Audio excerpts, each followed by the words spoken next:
1972, I attended a session of the General Assembly of the United Nations.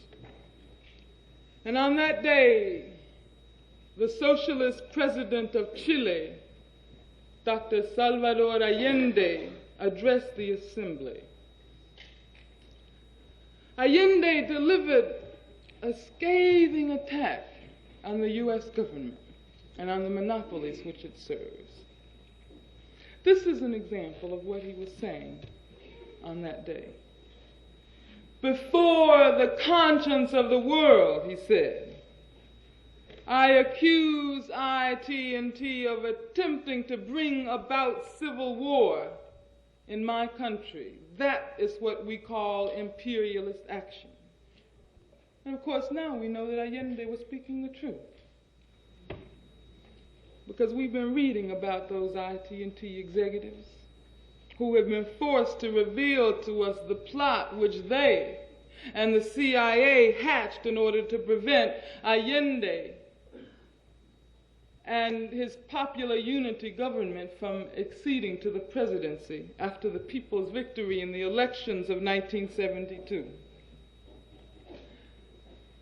After Allende analyzed in detail how U.S. capitalist interests had systematically robbed his country of their natural resources and were continuing to do their dirty work by fomenting revolution, he made it clear that he was not only talking about his own country, he was not only speaking for Chile, nor only of Latin America, but he was speaking on behalf of people throughout the world oppressed by U.S. imperialism. He was speaking on behalf of Africans and Asians and Latin Americans.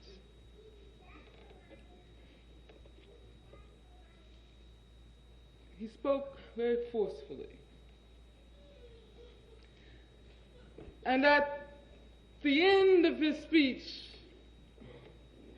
he spoke very passionately about the inevitability of the ultimate triumph of socialism in the world.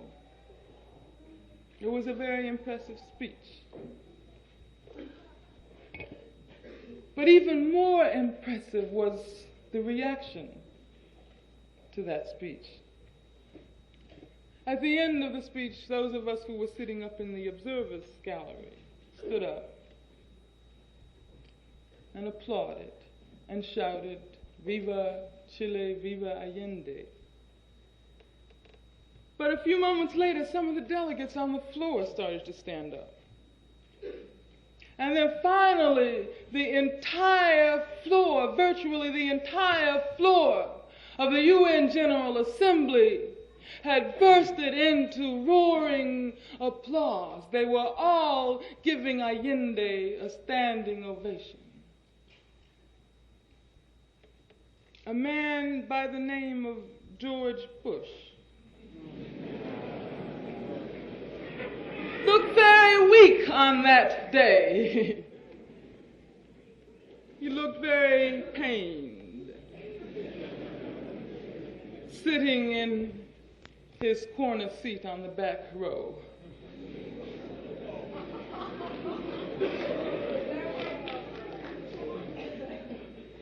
But he, too, as he looked around him and saw everyone announcing their assent to the revolution which is encompassing the world, he started to clap a little bit. And then finally he stood up too. I guess he was looking around to see if anybody was watching him, and he was clapping a little bit. It was ironic because you know who George Bush is.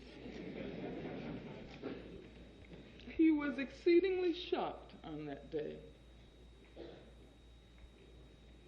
He was exceedingly shocked because I'm sure the only people whom he saw on his side, the only delegates, were couple of rows down, the delegate from South Africa.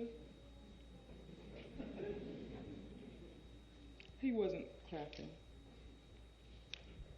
The delegate from Portugal.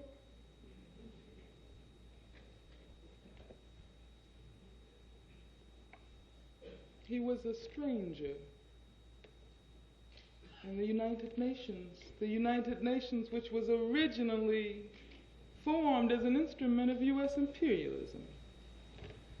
But that event inside the United Nations, I think, was a microcosm of what is happening in the world, a microcosm of the isolation of U.S. ruling circles throughout the globe, and a very telling preview of what is in store for U.S. imperialism in the future.